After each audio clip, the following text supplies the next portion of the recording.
सभी बेरोजगार लोगों को नमस्कार। कोई पढ़ाई लिखाई पर बात होगी नहीं, क्योंकि पढ़ाई लिखाई करने से कोई फायदा है नहीं। पढ़ाई लिखाई करा के ही क्या करेंगे जब आपको रोजी रोटी हो ही नहीं सकता आपके पढ़ाई लिखाई से। समस्या इस बात की है हमारे देश में कि मोदी जी केवल अपने मन की बात करते हैं। कभी इस जनता के भी मन की बात सुन लिया कीजिए। बहुत बार मन की बात हम लोग सुन चुके हैं, परेशान हो गए हैं। भैया बेरोजगारी इतनी बड़ी हो गई है, इतनी बड़ी हो गई, इतनी ज्यादा बेरोजगारी हो गई है कि जरा सोच के देखिए कि एक पढ़ा लिखा व्यक्ति जो ग्रुप डी के लिए, जो कि बीएससी कर चुका है, बीए कर चुका है, एमए कर चुका है, पीएचडी कर चुका है, ग्रुप डी के लिए फॉर्म भरता है और 2.5 करोड़ विद्यार्थी फॉर्म भरता है। भैया सोचने वाली बात है। मोदी जी 2.5 करोड़ जनसंख्या युवाओं का कम नहीं होता है। 2.5 करोड़ है तो उसके माँ बाप भी जोड़ लीजिए, भाई बहन जोड़ लीजिए, और वो युवा है तो उस पर उसके परिवार का निगाह टिका हुआ है, उससे एक आस जुड़ा हुआ है उस परिवार का। प्लीज आपसे हाथ जोड़कर विनती है हमारी। अब कहिएगा कि आप पगला काहे गया है। लोग कहेंगे, कुछ नेता लोग, देखो हमरा कोई पार्टी या पॉलिटिक्स से कोई मतलब नहीं है। जैसा बीजेपी वैसा ही कांग्रेस, वैसा ही आरजेडी, वैसा ही जदयू, सबका हाल वही है। अगर कांग्रेस का हाल बेकार नहीं होता तो बीजेपी नहीं आता, और आरजेडी का बुरा हाल नहीं होता तो जदयू नहीं आता। सबका यही समस्या है। मुझे किसी पार्टी से मतलब नहीं है, लेकिन मुझे अपने आदरणीय प्रधानमंत्री नरेंद्र मोदी जी से मतलब है। ये छात्र ने आपको बनाया है, ये छात्र ने आपको जिताया है, और केवल आपको अपने मन की बात करने के लिए प्रधानमंत्री नहीं बनाया था। कहेंगे कि तुम्हारा क्या जाता है भैया, तो आपको पता है जब आप देश के खातिर अगर कोई भी चीज युवाओं से आप कहते हैं कि भाई योगदान करो। अभी कोरोना वायरस के समय सब लोगों ने आपका योगदान किया, मैंने भी किया, 1 लाख रुपए डोनेट किया था। मेरा अधिकार बनता है कि मैं आपसे सवाल पूछूं। मीडिया वाले आपसे नहीं पूछेंगे, क्योंकि मीडिया वाले आपके हिसाब से चलते हैं। मीडिया वाले वही चीज दिखाते हैं जो लोगों को देखने में मजा आता है, लेकिन बेरोजगारी पर कोई बात नहीं करेगा। व्यू नहीं होंगे, इसलिए बेरोजगारी पर बात नहीं होगा। उसको चर्चा केवल चाहिए कि रिया चक्रवर्ती किसके साथ आज घूम रही है, कल कहां सोई थी, परसों कहां सोएगी। रिया चक्रवर्ती के बारे में ही केवल चर्चा होगा। लोगों को मजा आता है, उस पर व्यू होता है तो वीडियो उसी पर बनता है, उसी पर लोग चर्चा करते हैं, क्योंकि चैनल का टीआरपी बढ़ते रहे। और ये मजबूरी है हमारी कि एडुकेशन चैनल वाले अब पढ़ाई न करवा के ये सब चीजें पर उतर गए हैं। मैं आपको आज बहुत सारी बातें बताने वाला हूं, करने वाला हूं। जो भी लोग हैं जिनको परेशानी हो, क्षमा चाहते हैं। अब परेशानी हुई है तो क्या कर लीजिएगा, हमको इतना ही कर दीजिएगा। कभी गोली मार देगा कोई तो याद रखिएगा, इतिहास जब लिखा जाएगा तो मरने वालों में लिखा जाएगा, भागने वाले और बिकने वालों में नहीं होगा। सीधी सी बात है।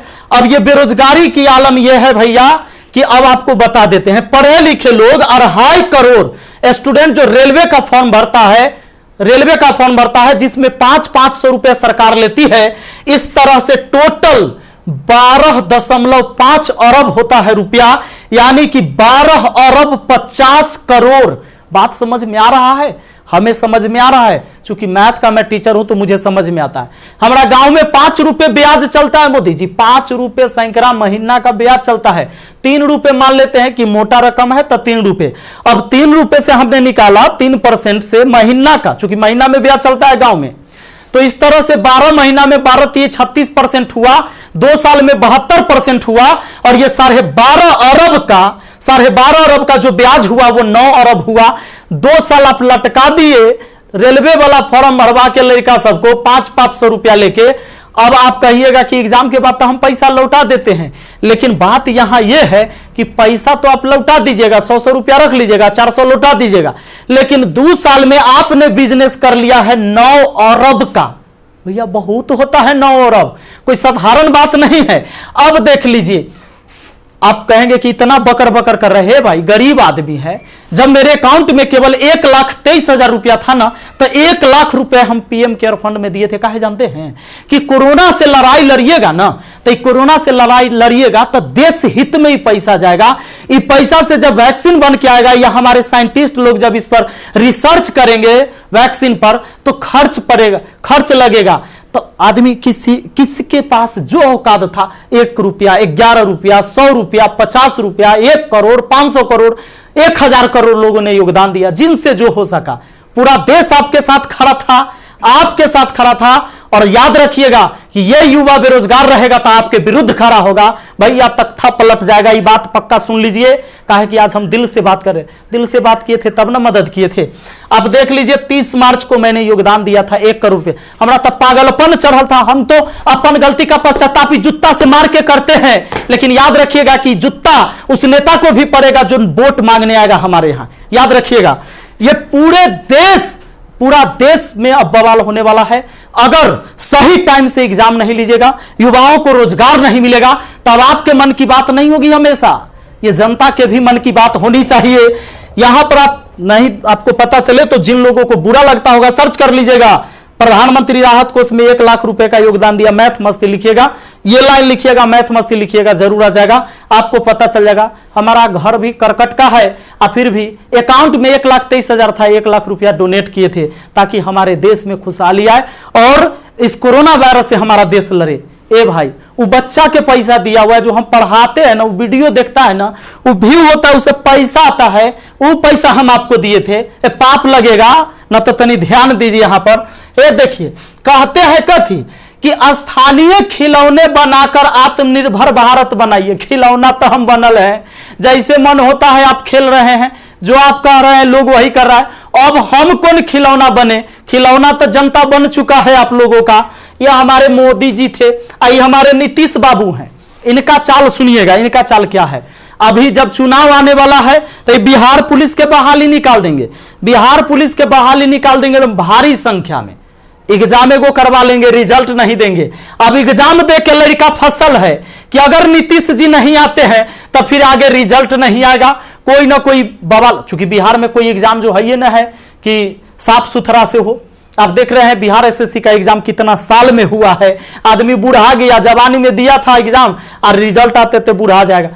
अब चूंकि बिहार में एग्जाम ऐसी होता है, तो ये क्या होगा कि रिजल्ट होगा चुनाव के बाद, मजबूरन फिर नीतीश कुमार जी को चुनेंगे, शिक्षक के बहाली आ जाएगा, बिहार पुलिस के बहाली आ जाएगा, सारे बहाली, दरोगा सब के बहाली आएगा। ये कब होगा? चुनाव के टाइम में भैया। तो नीतीश जी का जो ये था, इसमें इन्होंने कहा कि नल जल का रख रखाव करने के लिए वार्डों को 2-2 हजार रुपया मिलेगा। हे प्रभु, ये 2-2 हजार कहला दे रहे हैं, नल जल के दशा दिखा दें। 33,000 करोड़, 33,000 करोड़ रुपया आपने बिहार में नल जल पर खर्चा कर दिया। आज आपको असलियत हम दिखाते हैं, इस वीडियो में देखिएगा आप लोग जरूर।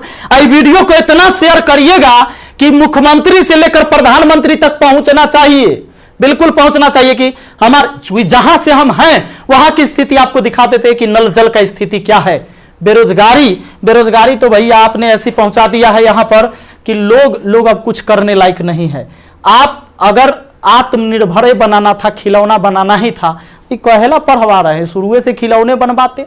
कहेला 500-500 रुपया लेके फॉर्म भरवा लिए और 2 साल में 9 अरब आप ब्याज कमा लिए।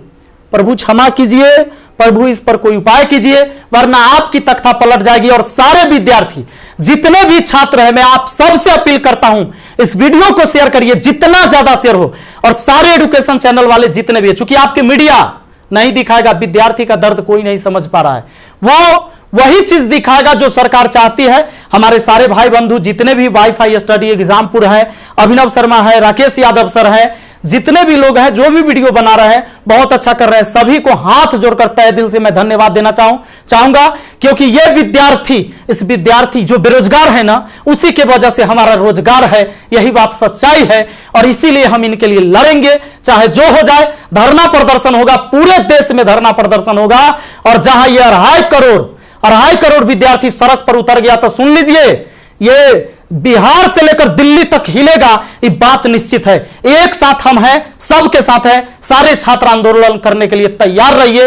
एसएससी टाइम से एग्जाम नहीं लेती है। एक तो आप वैकेंसी ही कम निकालते हैं, अब वैकेंसी कम निकालते हैं तो जो निकालते हैं ओकर तो कम से कम एग्जाम ले लीजिए, सही से रिजल्ट ले लीजिए, सही से रिजल्ट दीजिए और एग्जाम सही से ले लीजिए, टाइम से ले लीजिए। एक शेड्यूल बना दीजिए, जैसे मैट्रिक का एग्जाम होता है, 12th का एग्जाम होता है कि इस महीने में होगा, इस महीने में रिजल्ट होगा। उसी तरह एसएससी का भी एग्जाम होना चाहिए, रेलवे का भी एग्जाम होना चाहिए। आपको जितने सीट पर लेना है, लेकिन इसका एक टाइम फिक्स होना चाहिए। कितने इस महीने में एग्जाम होगा, इस महीने में रिजल्ट आएगा, इस महीने तक ज्वाइनिंग होगा, ताकि अंधेरे में लोग ना जिए। हे प्रभु, ये पाप लगेगा अगर इस युवाओं के साथ गरीब के बच्चा ना जनरल कंपटीशन के तैयारी करता है, आर्मी के तैयारी करता है, गरीब के बच्चा जाता है, कम से कम एकरा साथ इतना अन्याय ना कीजिए। ये पाप का घड़ा भर चुका है। मैंने अपने सर पर जूता मारा है। अगर वोट मांगने मेरे एरिया में आइएगा, हम जूता मारेंगे आप लोग को, ये बात पक्का कह देते हैं। आई वीडियो शेयर होना चाहिए। आप सबको इस बात के लिए मैं कहना चाहूंगा कि आप शेयर करिए, इस वीडियो को पहुंचाइए, जहां तक हो सके इसको पहुंचना चाहिए। और हर व्यक्ति आपसे हाथ जोड़कर विनती है कि हल्ला बोल ये नारा लगाइए और सब लोग पहुंचाइए, सब लोग वीडियो बनाइए, जितने भी एजुकेशन से जुड़े हुए हैं, क्योंकि कोई मीडिया वाला आपको दिखाने वाला ये नहीं है। और बस यही बात कहना चाहेंगे और जल्दी आग के तरह इस वीडियो को फैलाइए। और ज्यादा कुछ नहीं बोलेंगे। बेरोजगारी इतना बढ़ गया है कि आप सब कुछ समझ ही रहे हैं।